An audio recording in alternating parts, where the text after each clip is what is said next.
ओम शांति। हमें इस ज्ञान मार्ग में 1957 से इस ज्ञान की प्राप्ति हुई। शुरू में जब हम इस ज्ञान मार्ग में चले तो दिल्ली में हमारे पिताश्री और मातेश्वरी जी हर 15 दिन में उनका आगमन होता था। हम बहुत छोटे बच्चे थे, लेकिन मम्मा बाबा की छवि हमारे मन पर अमिट छाप लगा कर गई।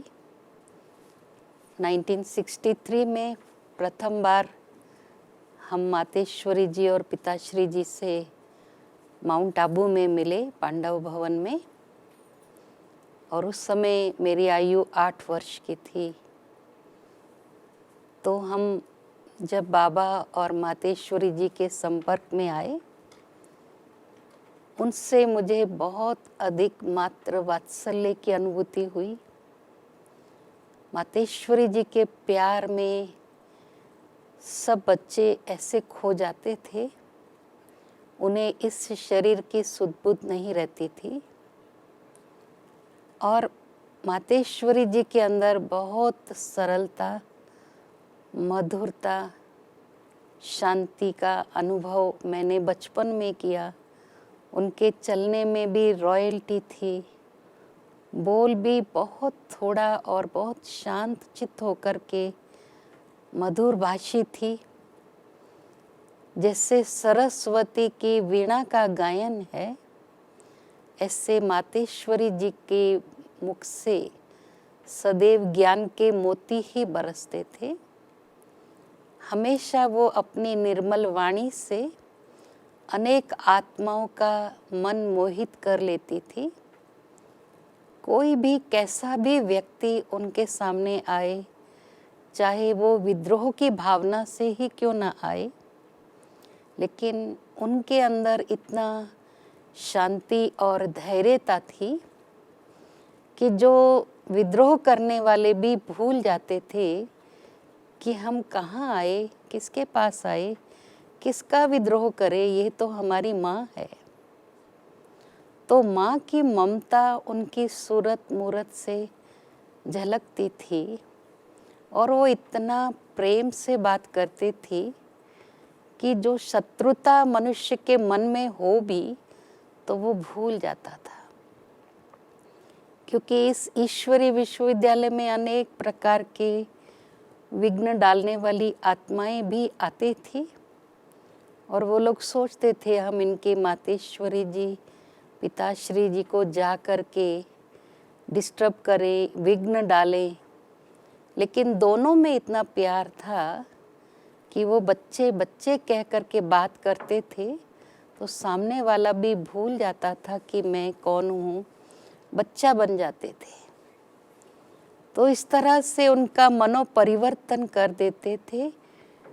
अपनी शक्तिशाली वृत्ति से मातेश्वरी जी अनेक आत्माओं की वृत्तियों को बदलने का उनके अंदर साहस था और ऐसी शक्ति थी, और बहुत साहसी भी थी। हर परिस्थिति को हंसते हुए सामना कर लेते थे, सहन कर लेते थे। लेकिन उनका सहन करना भी सहन करने जैसा नहीं लगता था कि वो सहन कर रहे, लेकिन जैसे कोई खेल देखता है, ऐसे साक्षी दृष्टा थे। और उनके अंदर सभी के प्रति समभावना थी। ऐसा नहीं कि ये फलाने धर्म का है, फलानी भाषा का है, फलानी जाति का है, लेकिन नहीं, हर एक को आत्मिक भाव से देखना और उनके गुणों पर ही उनकी दृष्टि जाती थी। मातेश्वरी जी हमेशा हर एक की विशेषताओं का वर्णन करते थे।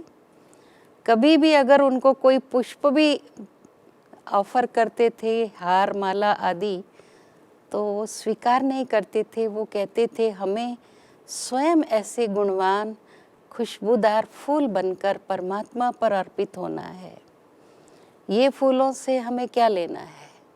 तो जैसे फूलों में भी हम खुशबू और गुणों का अनुभव करते, ऐसे हर व्यक्ति में मम्मा जो है वो उनके गुण देखती थी, उनकी विशेषताओं पर उनका ध्यान खिंचवाती थी, जिससे सामने वाला व्यक्ति अपनी कमज़ोरी को स्वयं ही भूल कर मिटाने का प्रयत्न करता था कि जैसी दृष्टि से मम्मा मुझे देखती है, मुझे भी ऐसा ही बनना है। ये मास विशेष मातेश्वरी जी का स्मृति मास है, क्योंकि उन्होंने अपना ये पार्थिव शरीर 24 जून को छोड़ा। तो ये जून मास में हम सब तपस्या करते हैं और यही कोशिश करते कि हम भी उनके समान संपन्न और संपूर्ण बने। तो मुझ आत्मा में उन्होंने इतनी शक्ति भरी कि मुझे बचपन से ये लक्ष्य था मैं ब्रह्मा कुमारी बनूं। तो जब हम माउंट आबू में गए थे, दोनों मम्मा बाबा की गोद में जाकर मैंने यह संकल्प किया, मुझे ऐसा आदर्श जीवन बनाना है जैसे मम्मा कुमारी है, आदर्श ब्रह्मा कुमारी है। तो मैं भी उनसे ये प्रेरणा ली बचपन से ही कि मुझे भी ऐसा आदर्श ब्रह्मा कुमारी बनना है। तो मेरे जीवन पर मम्मा की ये बहुत अमिट छाप लगी और उनको देखते देखते हमने भी अपना जीवन परमात्मा पर बलिहार करके अनेक आत्माओं का कल्याण करने की भावना से ये विशेष अपना जीवन को समर्पित किया। और हम बहुत खुशी का अनुभव कर रहे हैं कि मातेश्वरी जी ने लाखों करोड़ों आत्माओं का जीवन अपने जीवन के परिवर्तन से लोगों के आगे हमें भी आदर्श बनाया।